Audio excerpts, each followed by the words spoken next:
Shalom jemaat sekalian, sapaan pastoral bulan keluarga hari ini dengan tema Ayah, di manakah engkau?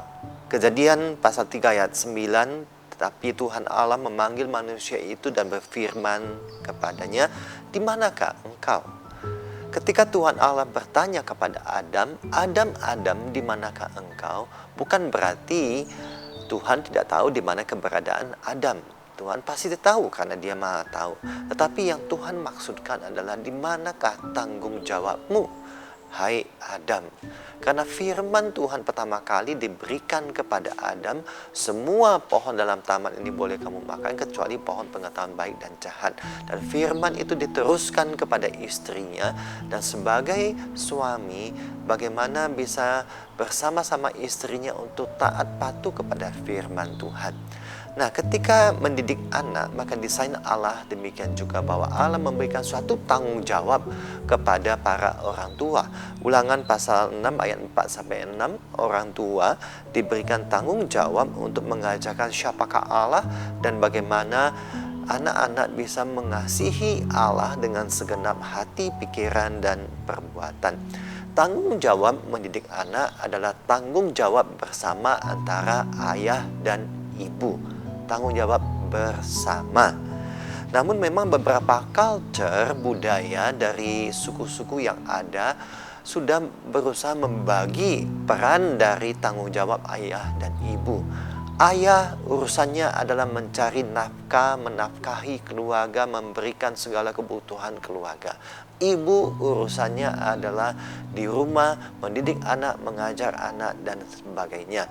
Pembagian ini terkesan itu awalnya baik adanya, tetapi lama-kelamaan pada faktanya akan menimbulkan suatu perasaan saling menyalahkan satu dengan yang lain. Ayah kemudian menyalahkan ibu ketika menganggap ada yang gak beres pada diri anak dan menganggap bahwa ibu tidak bisa mendidik anak, tidak bertanggung jawab dalam mendidik anak. Sang ibu kemudian bisa juga komplain, ayah hanya tahu bisa cari uang saja, padahal mendidik anak zaman sekarang ini betapa susahnya anak mendidik anak pada zaman sekarang ini. Bapak Ibu Saudara sekalian, seorang pakar pendidikan mengatakan demikian. Doherty dan Beaton mengatakan istilah co-parenting, pengasuhan bersama, sebagai dukungan yang saling diberikan orang tua dalam mengasuh anak mereka. Lebih lanjut, pakar yang lain mengatakan co-parenting tidak hanya fokus kepada hubungan pernikahan suami istri, tetapi bagaimana mereka selanjutnya harus bekerja sama di dalam mengasuh anak mereka. Seorang laki-laki yang memutuskan menikah adalah seorang yang terpanggil untuk berkeluarga, hidup berkeluarga, dan siap untuk memiliki atau tidak memiliki anak. Pria itu menyiapkan dirinya hidup bersama pasangannya, mengucapkan janji setia di hadapan Tuhan, menerima tugas panggilan sebagai suami dan sebagai ayah jika Tuhan menganugerahkan anak.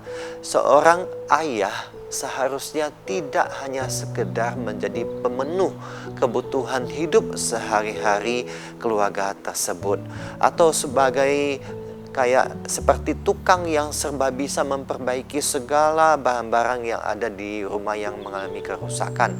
Lebih daripada itu, ayah ditempatkan di tengah keluarga sebagai kepala.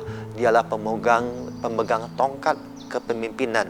Dialah pemberi identitas keluarga yang menanamkan value, nilai, budaya, tradisi, dan legasi iman yang harus diwariskan kepada anak-anak. Dalam pengajaran tentang keluarga, Paulus menekankan para bapak-bapak agar tidak membangkitkan kemarahan pada anak-anaknya. Dalam pengertian lain, ayah mempunyai tanggung jawab yang lebih besar di dalam keluarga sebagai pemimpin keluarga untuk mendidik anak-anak, untuk mengajarkan sesuai dengan ajaran dan nasihat Tuhan. Mari para ayah, kita kenali tugas kita sebagai pemimpin di tengah keluarga untuk mengarahkan anak-anak kita, agar kita suatu kali tidak ditanya, ayah, di manakah engkau? Amin. Tuhan memberkati kita.